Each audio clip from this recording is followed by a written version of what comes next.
বিদায় হয়ে গেলেন। বিদায় হয়ে যাওয়ার পরে কিছুদিন গ্যাপ গেল, মাঝখানে কিছু সময় নবী ছিলেন না, একটু লেট হলো। যেমন আপনাদের ইমাম সাহেব যখন চলে যায়, বিদায় নেয়, পরবর্তীতে ইমাম আসার আগে যে কি একটা অবস্থা, এরকমই মনে করেন। অবস্থা বেগতিক। যাই একটু মানুষ আল্লাহমুখী হয়েছিল, এরাও কেমন যেন ধীরে ধীরে দূরে সরে গেল। যারা কিছুটা ভালো ছিল, এরা দিনের দাওয়াতের কাজে লিপ্ত থাকলো। দিতে দিতে হক কথা বলতে যে জালেমের জুলুমের শিকার হলো। হতে হতে মুসা আলাইহিস সালামের সঠিক অনুসারী যারা ছিলেন, সব পুরুষ আল্লাহর রাস্তায় সময় দিতে দিতে, জিহাদ করতে করতে, বার্ধক্যজনিত কারণে এবং আল্লাহর রাস্তায় যুদ্ধ করতে করতে, এই অনুসারী যারা ছিল, বনি ইসরাইলের যারা ছিল, সবাই দুনিয়া থেকে বিদায় নিয়েছে। পুরুষ আর নাই। এখন শুধু মহিলাগুলো জীবিত আছে। আর যে সমস্ত পুরুষ আছে, সব পুরুষ দিয়ে তো আর কাজ হয় না। এখন যারা টুকটাক আছে, আর মহিলারা, পুরুষ যারা আছে অকেজু বা সাধারণ মানুষ, এরা চিন্তা করলো, যাই একটু আল্লাহর উপরে আমল করতাম, আল্লাহর কথা মানতাম। এখন তো আমাদের বুঝানোর কেউ নাই, বড় বিপদ। যুবক কোনো পুরুষও নেই, সব যুবকরা মারা গেছে, মুরব্বীরা আছে। তো পরবর্তী জেনারেশন আসবে কেমনে? খুঁজে দেখলো বনি ইসরাইলের একজন মহিলা গর্ভবতী আছে। সবাই এখন পেরেশান যে পরবর্তী প্রজন্ম যদি আসে এবং সে যদি ভালো হয়, তাহলে আমাদের ঈমান আমল রক্ষা পাবে। মহিলাও বড় চিন্তায় পড়ে গেল। পুরা জাতি, পুরা বংশের লোক আমার দিকে এখন তাকায় আছে। মহিলা তো এখন আগে যতটাই আল্লাহর প্যারা ছিল, ইবাদত গুজার ছিল, এখন তার মধ্যে আমলের আগ্রহ আরো বেড়ে গেল। এবার মহিলা গভীর রাতে আগে কিছুটা ঘুমালেও, যেহেতু স্বামী দুনিয়ায় নাই, গর্ভে একমাত্র সন্তান, ছেলে হয় না মেয়ে হয় জানা নাই। যদি ছেলে হয় তাহলে তো আশা আছে, মুসা নবীর মতো যদি হয়ে যায় গো, তাহলে এই বংশ আবার নবী বংশের মতো দিন দিন আল্লাহর দিকে জান্নাতমুখী হতে থাকবে। এই জন্য মহিলা, পর্দার অন্তরালে মা বোনেরা গো, কোরআনে কারিমে একটা মহিলার কথা আসছে, সূরাতুল বাকারা 246 নম্বর আয়াতে আমার মাহবুব ডেকে ডেকে বললেন, ওই নারীটা কেমন ছিল? পর্দার অন্তরালের মা বোনেরা গো, বড় চোখ সহকারে শোনো, এরকম একজন মহিলা আপনাদের হওয়া দরকার। গভীর রাতে মহিলা জায়নামাজ বিছায়া রাতে ইবাদত করে, তাহাজ্জুদ গুজার, আল্লাহকে ডাক দিয়ে বলে, মালিক,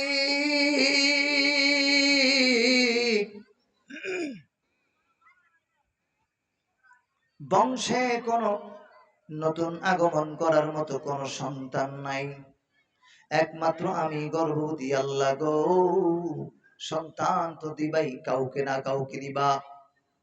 তবে যদি মালিক সবাই আশায় আছি গো আল্লাহ, মেহেরবানি করে যদি আমাকে তুমি একজন পুরুষ সন্তান দাও, ছেলে সন্তান দাও গো মালিক। পরবর্তীতে মুসা নবীর অনুসারী হবে, মুসা পয়গম্বরের ওনার আনিত ধর্ম আবার প্রচারে লিপ্ত হয়ে যাবে। যেহেতু আমি অল্প সময় কথা বলবো, আয়াতের উপরে কথা বলবো বন্ধু, গভীর মনোযোগ দিয়ে শুনতে হবে। রব্বে কারীম বলেন, নবী গো, এই মহিলা যখন গভীর রাতে আল্লাহর কাছে দোয়া করে, আল্লাহ রাব্বুল আলামিন মহিলার দোয়া কবুল করলেন। ও বন্ধুরা রে, মহিলা একজন সন্তান প্রসব করলো। সন্তান প্রসব হওয়ার পরে তাকায় দেখে ছেলে। পুরা এলাকায় গণজোয়ার, সবাই কেমন যেন, এলাকাবাসীও মিষ্টি বিতরণ করে, বংশের লোকেরাও মিষ্টি বিতরণ করে। দীর্ঘদিন যাবৎ কোন পুরুষ বলতে নওজোয়ান কেউ নাই। এখন নতুন একজন সন্তান হয়েছে, কে তার বাবাও তো দুনিয়ায় নাই, কিন্তু কোনো পেরেশানি নাই। সন্তান হওয়ার পরে আত্মীয় স্বজন, এলাকাবাসী সবাই মিলে এই বাচ্চার এত সেবা করে গো। কে কি নাম রাখবে, নাম প্রস্তাবের অভাব নাই। বন্ধুরা রে, সন্তান প্রসব হলে, বাচ্চা দুনিয়ার মধ্যে আগমন করলে, আল্লাহ রাসূল সাল্লাল্লাহু আলাইহি সাল্লাম বলছেন, প্রথম নম্বরে ডান কানে আজান দাও। কোন কানে? আবার বলেন, আওয়াজ করে বলেন। ডান কানে আজান দাও, বাম কানে ইকামত দাও। এই আজান ইকামত দেওয়ার জন্য পুরুষ দরকার নাই, মহিলা দরকার নাই। ছেলে সন্তানেরও আজান দিতে হবে, মেয়ে সন্তান হলেও আজান দিতে হবে। আজান দেওয়ার জন্য মসজিদের ইমাম সাহেবের কাছে যাওয়ার দরকার নাই। যদি পারো তনিবা, যদি না পারো হাসপাতালে থেকে তুমি তোমার সন্তানকে ডান কানে আজান দিয়ে দাও, বাম কানে ইকামত দিয়ে দাও। 2 নম্বর আমল হলো, সপ্তম দিনে এই সন্তানের নাম রেখে দাও, একটা ভালো নাম রেখে দাও গো। 3 নম্বরে এই সন্তানের মাথার চুল সপ্তম দিনে কাইটা দিবা। মাথার চুল কাইটা এই পরিমাণ স্বর্ণ, চুলের ওজন পরিমাণ স্বর্ণ দান করবা অথবা রূপা দান করবা। এটা যদি পারো তাহলে করে দিবা। এরপরে সপ্তম দিনে আরো একটা আমল আছে, সেটা হলো আকিকা করে দিবা। নিয়ত ঠিক রাখো। নিয়ত যদি ঠিক থাকে, সন্তান পেটে আসার পরে নিয়ত করো, আল্লাহ সপ্তম দিনে আমি আকিকা করে দিব। উল্টা পাল্টা নিয়ত করো না, সিগারেট টাকা জমায়ও না। খোদার কসম করে বলি বন্ধু, যদি আকিকার নিয়ত করো, দান করার নিয়ত করো, সন্তানকে মাকে জবাই করতে হবে না হাসপাতাল নিয়া, বাসার মধ্যে আল্লাহর কুদরতে সন্তান পয়দা হয়ে যাবে। এবার সন্তান পয়দা হয়ে যাওয়ার পর, ও বন্ধুরা রে, সবাই আনন্দে অস্থির। নাম রেখে দিল সবাই মিলে শিমবিল। আপনারা একজন নবীর নাম শুনেছেন, শামউন। এই শিমবিল হচ্ছেন হযরত শামবিল অথবা শামউন আলাইহিস সালাম। পয়গম্বর শামউন অথবা শিমবিল আলাইহিস সালাম আস্তে আস্তে বড় হয়ে গেলেন। বাচ্চা মানুষ বড় হওয়ার পর, বড় হয়ে গেলে উনি যখন আল্লাহ রাব্বুল আলামিন নবুয়তি দান করলেন, এইবার বড় হওয়ার পরে ইসলাম প্রচার করা শুরু করে দিলেন। ভাইজান, বড় চমৎকার এক প্রসঙ্গ তুলে ধরেছি। আজকে আমি 2টা প্রোগ্রামে একই আলোচনা করব। এখান থেকে শুরু করব, ওখানে যেও শেষ করতে পারবো কিনা সন্দেহ আছে। শুধুমাত্র আয়াতের অর্থ যদি বলে যাই, 12টা আয়াত আল্লাহ রাব্বুল আলামিন নবী শিমবিল আলাইহিস সালামের ঘটনা বর্ণনা করতে গিয়ে বলেছেন। আল্লাহ রাব্বুল আলামিন এই আয়াতের আলোচনা করতে শুরু করলাম বন্ধু। নবী শিমবিল আলাইহিস সালাম বড় হওয়ার পরে ইসলাম প্রচার করা শুরু করে দিলেন। শুধু নবী শিমবিল ইসলাম প্রচার করেছেন তা না, আদম আলাইহিস সালাম থেকে যত নবী আল্লাহ রাব্বুল আলামিন দুনিয়ার জমিনে পাঠাইলেন, সকল নবীরা অন্য কাজ করুক আর না করুক, ইসলাম প্রচার করছে, এ ব্যাপারে কোনো সন্দেহ নাই। সুতরাং দাওয়াত দেওয়া, সমস্ত নবীরা দাওয়াতের কাজ করেছে। কিয়ামত পর্যন্ত যত মুসলমান আসবে, প্রত্যেক মুসলমানের দায়িত্ব হলো আল্লাহর দ্বীন প্রচার করা। কথা বলেন ঠিক না বেঠিক? সূরাতুল মাইদা আল্লাহ রাব্বুল আলামিন বলেন, ইয়া আইয়ুহার রাসূলু বাল্লিগ মা أنزل إليك من ربك وإن لم تفعل فما بلغت رسالته والله يعصمك من الناس আরো জোরে বলেন আল্লাহু আকবার ওয়া বন্ধুরা রে শিমবির আলাইহিস সালাম যখন ইসলাম প্রচার করা শুরু করে দিলেন মানুষ কিন্তু এতদিন বিড়ি খাইতো মানুষ কিন্তু এতদিন মূর্তি পূজা করত মানুষ কিন্তু এতদিন গাঞ্জা খাইতো যখন উনি বুঝাইলেন এগুলো অন্যায় কাজ মানুষের জমিন দখল করা অন্যায় কাজ এগুলো প্রচার করা যাবে না এই সমস্ত সন্ত্রাসী করা যাবে না চাঁদাবাজি করা যাবে না যে লোকগুলো আপন ছিল এরা নবী শিমবিলের বিরোধী হয়ে গেল উনি যত ভালো করে বুঝায় এরা শেষ পর্যন্ত দাবি করে বসলো আমরা স্বৈরাচার জালেমের বিরুদ্ধে প্রতিবাদ করতে পারি তবে তুমি তো মোল্লা মানুষ তোমাকে দিয়ে হবে না কি করতে হবে কোরআনে আল্লাহ বলছেন এরা একটা দাবি করে বসলো বললে যদি দাবি না মানো আমাদের দফা যদি বাস্তবায়ন না হয় তোমার অবস্থা ভালো হবে না বেগতিক করে ফেলবো শিমবিল আলাইহিস সালাম এক পায়ে অটল থাকলেন আল্লাহর কথার উপরে আল্লাহর আইন ও কানুনের উপরে অটল থাকলেন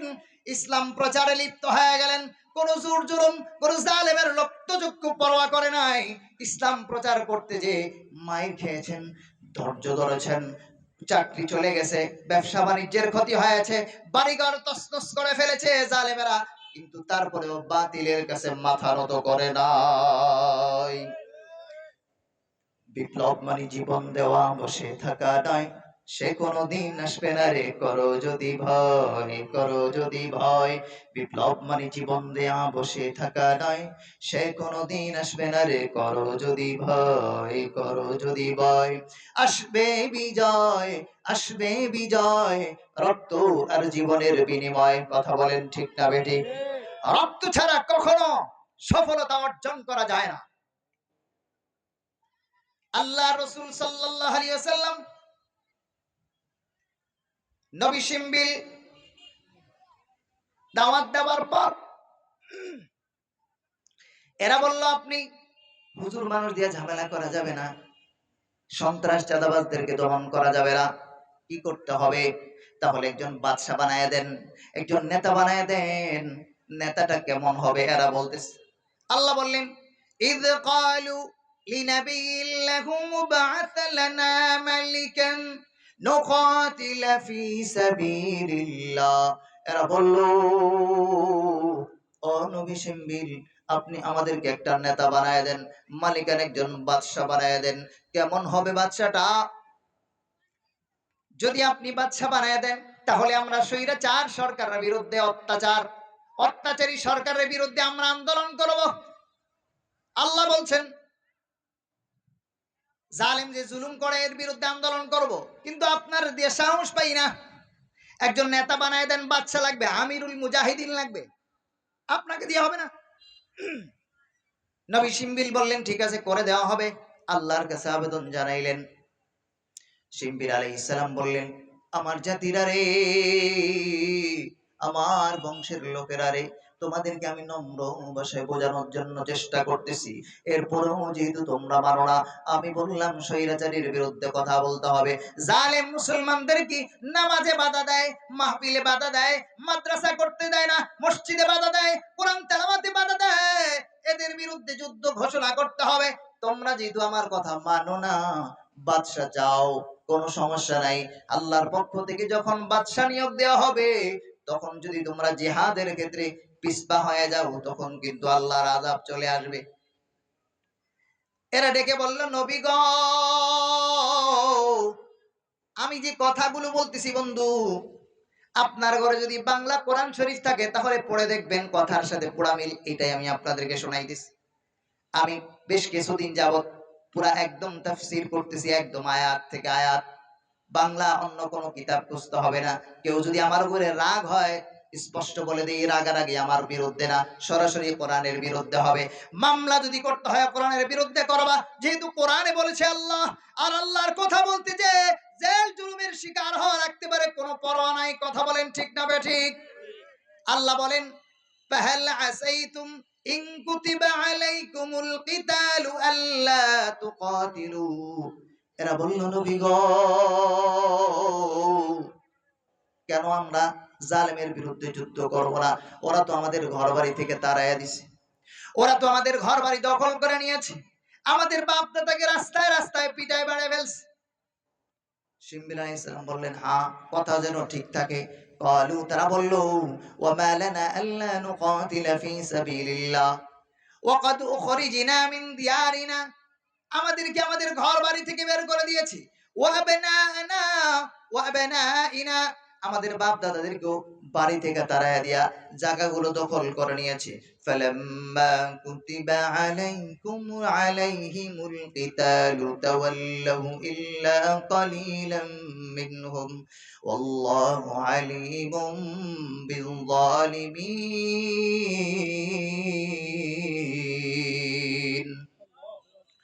আল্লাহ বললেন, কুতিবা আলাইহিমুল কিতালু তাওয়াল্লাউ, এদের উপরে যখন জিহাদ ফরজ করা হলো, জিহাদ ফরজ হয়ে যাওয়ার পর কিছু মানুষ দেখবেন উলামায়ে কেরামের কথা শুনে, মানে ভালো কথা শুনতে চায়, যখন ভালো খাওন দাওয়ান পায়, যখন খাওন দাওয়ান নাই, এই লোকগুলো আর দেখবেন না, নাই, বোঝা গেল এটা খাওয়ানোর লোভে আসছে। শিমবির আলাইহিস সালাম যখন জিহাদ ফরজ করে দিলেন, প্রথমে বলছে, হ্যাঁ হুজুর আপনার সাথে আমরা আছি, কিন্তু যখন জিহাদ ফরজ হয়ে গেল, অধিকাংশ লোকই পালায় গেছে। ইল্লা কালিলাম মিনহুম, অল্প কিছু লোক ওনার সাথে রয়েছে। ও বন্ধুরা রে, وقال لهم نبيهم إن الله قد بعث لكم طالوت ملكا, এবার শিমবিল আলাইহিস সালাম বললেন, আল্লাহ রাব্বুল আলামিন তোমাদেরকে একজন বাদশা দিবেন, রেডি হও। এখন বাদশা হইতে হইলে, প্রেসিডেন্ট হইতে হইলে নির্বাচন দরকার আছে না নাই? কথা বলে আছে না নাই? কিন্তু নির্বাচন দিতে গেলে আবার ঝামেলা, তত্ত্বাবধায়ক দাও, এই দেও সেই দাও, এই দল কব এই প্রেসিডেন্ট মানি না। কেন মানি না? দিনের ভোট রাতে হয়েছে। আরেক দল কব আমরা এমনি মানি না। কেমনি মানো না? কাম গো, এলাকার লোক না, এই জন্য মানি না। আল্লাহ বলেন, এই বাদশা নির্বাচনের ক্ষেত্রে আমি রব এমন একটা নির্বাচন পদ্ধতি দিব, যেটা কিয়ামত পর্যন্ত আদম আলাইহিস সালাম থেকে নিয়ে নবী শিমবিল পর্যন্ত কোনদিন বাদশা নির্বাচনের ক্ষেত্রে আল্লাহ ঘটায় নাই। কিয়ামত পর্যন্ত নির্বাচন করার সিস্টেম মানুষের দ্বারা কিয়ামত পর্যন্ত এরকম নির্বাচন করা সম্ভব হবে না। এখন নির্বাচনটা কেমনে হবে? তাফসীর মাযহারি প্রথম খণ্ড 560 থেকে 70 নম্বর পৃষ্ঠা পড়ে পড়ে দেখবেন। ইমাম ইবনে কাসির তাফসীরে কাসিরের মধ্যে লিখেছেন, আল্লাহ রাব্বুল আলামিন নবী শিমবিলকে বললেন, মুসা আলাইহিস সালামের হাতে একটা লাঠি ছিল। আপনারা শুনেছেন কিনা এই লাঠির কথা? শুনছেন না? হ্যাঁ, শুধু এই লাঠি মুসা আলাইহিস সালামের কাছে ছিলেন তা না রে বন্ধু, অনেক কিছু এক এক নবীকে আল্লাহ দান করেছিলেন। ইব্রাহিম আলাইহিস সালামকে একটা জামা দান করেছিলেন। দুনিয়ার সব কিছু পড়ে ছাই হয়ে গেছে, কিন্তু আল্লাহর দেওয়া ইব্রাহিমকে আল্লাহ রাব্বুল আলামিন যে জামা দান করেছিলেন, জান্নাতি জামা, নমরুদের আগুনে সবকিছু তছনছ হয়ে ছাই হয়ে গেছে, আল্লাহর দেওয়া কুদরতি জামা একটু আসর লাগে না। ঠিক শিমবিল আলাইহিস সালামকে আল্লাহ রাব্বুল আলামিন পূর্ববর্তী নবীর লাঠিটা পৌঁছায় দিলেন, মুসা পয়গম্বরের লাঠি। ঠিক আছে, দিয়ে দেওয়া হলো লাঠি। বাইতুল মুকাদ্দাসে অনেক নবী এসেছেন। অনেক নবী আসলে নবীরা মাথায় দাড়িতে তেল ব্যবহার করতেন, আপনারাও করেন। তেল কয়েক ধরনের আছে, এই যুগে মানুষ ভ্যারাইটিস তেল ব্যবহার করে।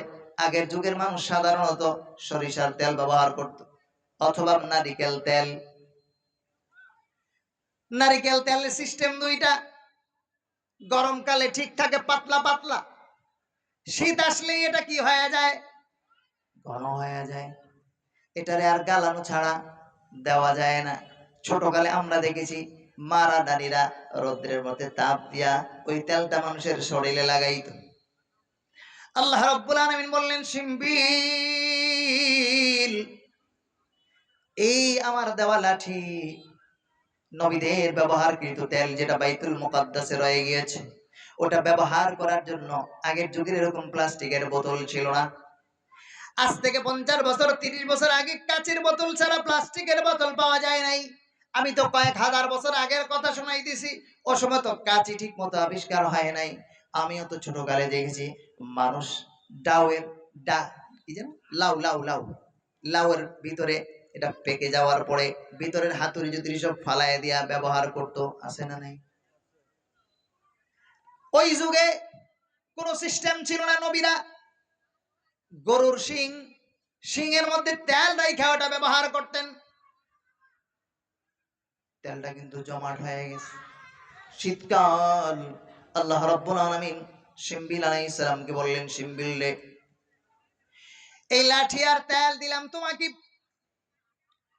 আমি রব। পরবর্তী প্রেসিডেন্ট কে হবে? প্রেসিডেন্ট বলতে মুসলমান আল্লাহকে যারা মানে এদের পক্ষের নেতা কে হবে, বাদশা কে হবে, তার জন্য নির্বাচন পদ্ধতি। আমি এই তেল দিলাম আর লাঠি দিলাম, যে লোকটা এই লাঠির সমান লম্বা হবে আর এই তেল যেটা জমাট আছে ওটা তোমার ঘরে থাকবে।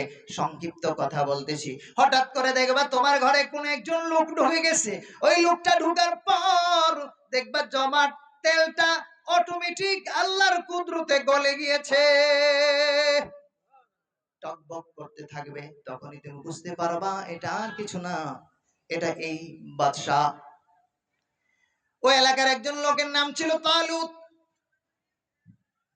এই ভাই তালুত সাধারণ গরিব মানুষ ছিলেন। সাধারণ মানুষ দিন মজুরের কাজ করতেন। হঠাৎ একদিন ওনার গাদা হারায়া যায়। গাদা খোঁজার জন্য চতুর্দিকে তালাশ করতে করতে নবী শিমবিল ওনার বাড়িতে হাজির হয়ে গেছে। ঢুকে পড়েছেন নবী শিমবিলের বাড়িতে। কি ব্যাপার, তুমি ঢুকলা কেন? নবী শিমবিল তাকায় দেখে রে, ওনার ঘরে যেই নবীদের ব্যবহার কিন্তু তেল রয়েছে ওটা আল্লাহর কুদরতে টকবক করা শুরু করে দিয়েছে। নবী শিমবিল বুঝতে পেরেছেন আর কিছু না, আল্লাহ রাব্বুল আলামিন ওই লোকটাকে বাদশা বানানোর জন্য, পরিচিতি লাভ করার জন্য আমার বাড়িতে আল্লাহ পৌঁছায় দিয়েছে। শিমবিল আলাইহিস সালাম তাড়াতাড়ি চলে আসলেন। এবার লাঠি দিয়ে মিলাই দেখলেন, হ্যাঁ লম্বা চৌড়া ঠিক আছে। বলা হলো, قالوا أنى يكون له الملك علينا ونحن أحق بالملك ولم يؤت سعة من المال। বলা হলো, নবী শিমবিল এদেরকে ডেকে ডেকে বললেন, এলাকার লোকজনদেরকে জমা করলেন, আত্মীয় স্বজন বংশের লোকদেরকে সবগুলো জমা করলেন। ডাক দিয়ে বললেন, ভাইরা রে, ও আমার এলাকাবাসীরা, আমার মায়ের মুরব্বীরা, আমার চাচারা, সবাই শোনেন। তোমরা যে নেতা নির্বাচন করার কথা বলছিলা, বাদশাহ নিয়োগ দেওয়ার কথা বলছিলা, নির্বাচন পদ্ধতি আল্লাহ রাব্বুল আলামিন এমন ভাবে করে দিলেন যেটা কিয়ামত পর্যন্ত মানুষের জন্য স্মরণাক্ষরে লেখা থাকবে। পদ্ধতি হয়ে গেল। সবাই বলল, এই যে তালুত লোকটা, এই লোকটাই হচ্ছে তোমাদের পরবর্তীতে বাদশাহ।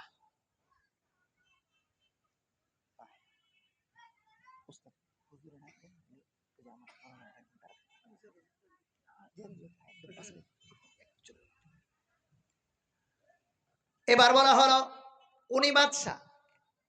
সবাই তাকায় দেখে, আমাগো এলাকার তালুতের নেতা বানাই দিছে। হুজুরের কাম নাই খায়া ওরে কি মানা যায় নাকি? আমরা হলাম চৌধুরী বাড়ির লোক, পয়সাওয়ালা বাড়ি তিনতলা, ও গরিব মানুষ ওর নেতা বানাই দিলেই হলো নাকি? লাগছে নি বেশ, আছে না নাই?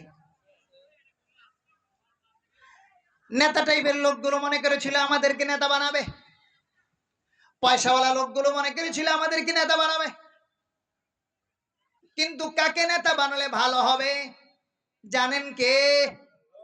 আরো জোরে বলেন, জানেন কে? আল্লাহ রাব্বুল আলামিন নির্বাচন পদ্ধতির সিস্টেম পাল্টায় দিলেন। তালুতকে বাদশা বানানোর পর এইবার এরা যখন অরাজকতা সৃষ্টি করতে লাগলো, না না কোনো মানে তালুতকে আমরা মানতে পারি না। আন্না ইয়াকুনু লাহুল মুলকু আলাইনা ওয়া নাহনু আহাক্কু বিল মুলকি মিনহু ওয়া লাম ইউতা সাআতাম মিনাল মাল। কেমনে তারে মানবো? ওর চাইতে তো বংশের দিক দিয়ে আমরা বড়, ওর চাইতে পয়সাওয়ালা হিসাবে আমরা বড়, আমরা তো ধনাঢ্য মানুষ, বংশের পোলাপাইন বেশি, ডাক দিলেই তো 50টা লাঠি বের হয়ে যায়, ও ডাক দিলে তো 2টা লাঠিও বের হবে না, ওকে কেমনে নেতা মানবো গো? পয়গম্বর শিমবিল ডেকে ডেকে বললেন, মানা না মানা তোমাদের ব্যাপার, কারণ নেতা তো আমি বানাই নাই, নেতা বানাইছেন কে? আল্লাহ বলছেন। আপনারা হ্যাঁ বললেও ঠিক, না বললেও ঠিক। আল্লাহ রাব্বুল আলামিন সূরাতুল বাকারা 247 নম্বর আয়াত, হাফিজি কোরআন শরীফের 2 নম্বর পৃষ্ঠা 14 নম্বর আয়াত, 14 নম্বর লাইনে আল্লাহ বলেন, ইন্নাল্লাহা আসতাফাহু আলাইকুম ওয়া যাদাহু বাসতাতান ফিল ইলমি ওয়াল জিসম। আল্লাহ রাব্বুল আলামিনের পয়গম্বর শিমবিল ডেকে বলেন, মানুষেরা রে, আল্লাহ রাব্বুল আলামিন ইন্নাল্লাহা আসতাফাহু আলাইকুম, তোমাদের জন্য নেতা নির্বাচন করেছেন, ওয়া যাদাহু বাসতাতান ফিল ইলমি ওয়াল জিসম। কেন নেতা বানাইলেন? আল্লাহ বলেন, ওর বুদ্ধি বেশি, ওর জ্ঞান বেশি, ওর দিয়ে ইসলাম প্রচার করা সহজ হবে, ও আমি রব্বুল আলামিনের পক্ষে থাকবে, ও নবীর কথা প্রচার করবে, ইসলামের পক্ষে জিহাদ করবে, ইসলামী খেলাফত কায়েম করার জন্য চেষ্টা করবে, কোন জালেমের রক্তচক্ষু পরোয়া করবে না। এই জন্য আমি মনোনীত করেছি, ওর ভিতরে আমি আল্লাহ রাব্বুল আলামিনের কুদরতি জ্ঞান রয়েছে, শরীরের দিক থেকেও সুস্বাস্থ্যের অধিকারী, থাপড়ায় 2-4টা সোয়া ফলাইতে পারবো, যদিও পয়সা নাই, পেরেশানির কোনো কারণ নাই, জালেমদের রক্তচক্ষু দেখা পলায়ন করবে না। এই জন্য আমি রব্বুল আলামিন ওরে নেতা বানাইছি।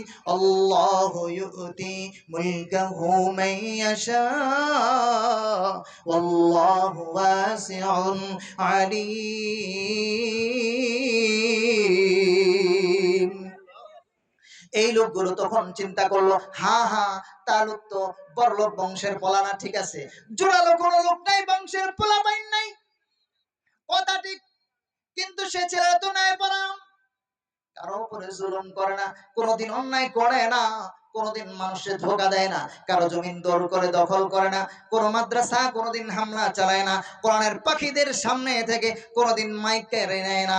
সুতরাং বুঝা গেল, ওরে নেতা বানাইলে তো আমাদের অবস্থা খারাপ, আমরা তো আর চাঁদাবাজি করতে পারবো না, আমরা তো আর সুদ খাইতে পারবো না, আমরা তো আর ঘুষ খাইতে পারবো না, অন্যায় জুলুম করা যাবে না, একে কোনোভাবেই মানা যায় না। আল্লাহ বলেন, আল্লাহু ওয়াসিউন আলিম, আল্লাহু ওয়ালিয়্যুল্লাযীনা ওয়া ক্বালা লাহুম নাবিয়্যুহুম ইন্না আয়াতা মুলকিহি। এবার এরা বলল, এরে মানমু কেমনে? এরে মানলে তো কোনো কাজ হইব না, আমাদের পকেট গরম হবে না। আল্লাহ রাব্বুল আলামিন 3 নম্বর আয়াতে জানায় দিলেন, তোমাদের আগে যত বড় জালেম বাদশা হোক না কেন, বাদশা জালুত স্বৈরাচার হতে পারে, তালুতরে আমি আল্লাহ এমন কুদরতি কিছু জ্ঞান দান করেছি, এমন কিছু নিদর্শন দান করব, আজকে আপনাদেরকে আর শোনাইতে পারবো না। 48 নম্বর আয়াতে সূরাতুল বাকারা 248 নম্বর আয়াত, হাফিজি কোরআন শরীফ 2 নম্বর পারা 20 নম্বর পৃষ্ঠার 1 নম্বর লাইনে আল্লাহ তাআলা এদের নিদর্শনের কথা তুলে দিয়েছেন। আল্লাহ তাআলা যদি আমাদেরকে আবার সুযোগ করে দেয় কখনো, ইনশাআল্লাহ সামনে আমি তো এলাকার মানুষ, আসবো এদিকে 16 তারিখ মনে হয় মাইনকাটে একটা মাহফিল আছে না, আপনারা ওখানে সবাই যাবেন, দুঃখিত আমি আসতে পারবো না।